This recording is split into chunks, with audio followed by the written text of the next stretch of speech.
When was the last time you received a handwritten note or letter in the mail? Not an email, not a text, an actual physical handwritten note from someone who took the time to sit down and write to you. You probably felt pretty affirmed because someone intentionally took the time to put pen to paper. Now, I'm willing to bet it made your day, maybe even your week. But here's something worth thinking about as a facilitator. There's an important difference between appreciation and affirmation.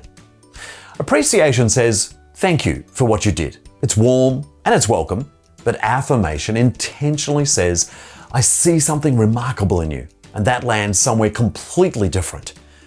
So here's my call to action for you right now, today. Intentionally reach out to at least one person in your world, a client, a participant, a colleague. Don't just thank them for something they did. Deliberately take the time to affirm something special about who they are. Their honesty, their courage, their generosity of spirit. Small gesture, remarkable magic. Now, I want to practice exactly what I'm preaching here.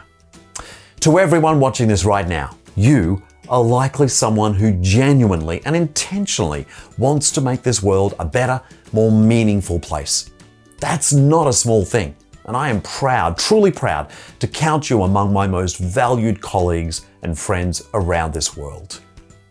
Now it's your turn. Drop a comment below and affirm me.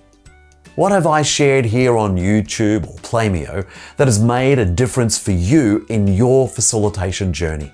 I genuinely can't wait to read what you have to say.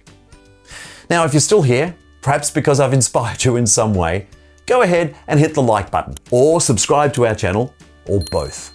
I'm truly grateful. Thanks for watching and have fun out there.